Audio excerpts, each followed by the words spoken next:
Holiday clarity. Holiday clarity. Hey, I'm Viv, the life strategist, helping you go from chaos to clarity so that you can enjoy life more. Because the freer you are, no, the clearer you are, the freer you are. And it's so true. So that's why we need some holiday clarity today. Just a few minutes of your time, and I hope we can get you a little more clear. And you know what clarity starts with? Well, first of all, say what it doesn't start with. Holidays being a high stimulation time, a high stimulation, go, do, watch, listen, Instagram, Facebook, whatever, YouTube, blah, blah, blah, DM, WhatsApp, whatever your social media messaging thing you do, if you do, or email, shopping. All of these things are constantly stimulating us. And then sometimes we even go to relax by watching a show or a movie or a few shows or a binge on Netflix or whatever, right? And as I've mentioned before, that is overstimulating the brain and the nervous system. And high stimulation leads to low clarity. We need time. You need a little bit of space.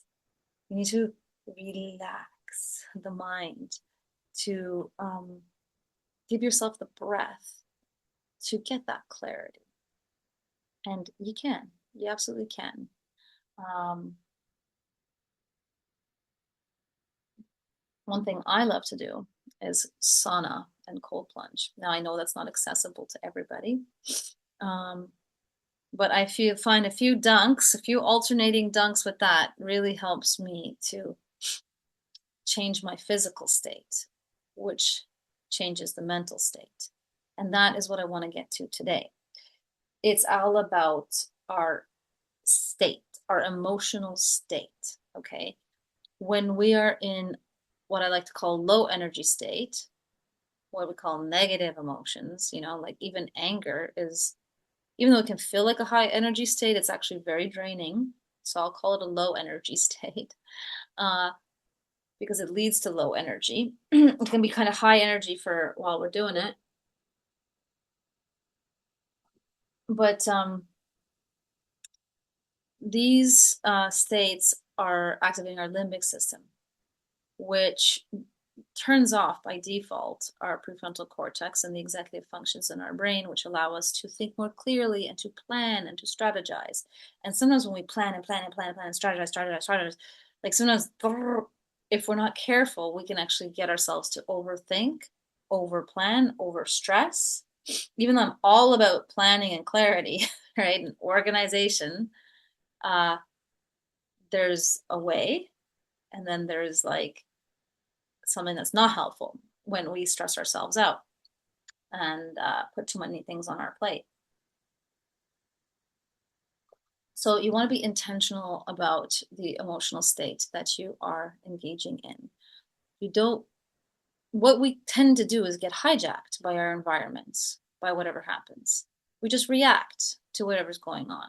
And that chooses our emotional state. How many of you are choosing your emotional state? No, I am going to feel this now, right? And I know it's not easy. You can start in the morning, like when you first wake up, by priming yourself, and like consciously setting an intention of how you want to show up or what you want to do or what you want to feel. Purposefully doing some breathing or heart breathing and centering your mind and body and heart to get clear and to get calm and thereby giving yourself a little vision for the day and intention.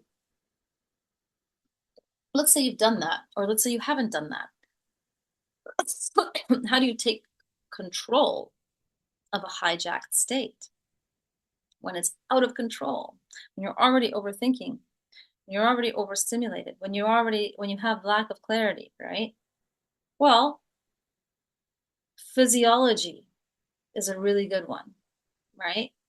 You can control your physiology. You can control your body, self-body language, if you will. So, you know, notice the patterns, the physical patterns that your body create when you are stressed and overwhelmed. Like, is it something like this? You know, what about when you're relaxed? Is it something like that with the shoulders back and down? Mimic that. And a long time ago, when I started meditation, I went to this was like, geez, how long ago? Nearly 20 years ago, when I went to my first meditation class. And I remember, I don't remember if he was a monk or not. He was very monk-like. But he said, like, try to smile more, even if you're unhappy, because the simple physiology of smiling will actually trigger you to become happy. And I was like, okay, I'll try that. And I literally tried fake smiling a lot, all the time. And it became a habit. And then it was like a really cool thing because I was finding myself a lot happier and it was really working. And at that time, it was like pretty early in my neuroscientific career. And even though I probably had learned that, I still hadn't connected all the dots as to like, duh, yes, of course that will happen, right?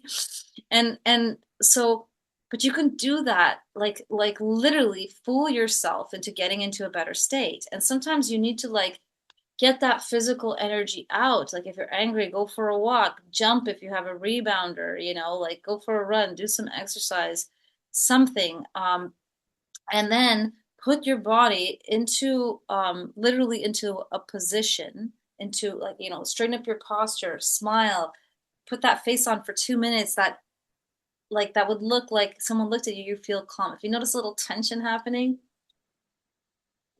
get rid of it.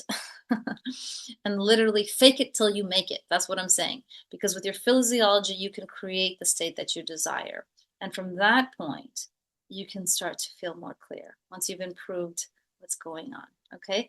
So hopefully you found this helpful. And if you did, please like, share, and comment. Let me know what you think.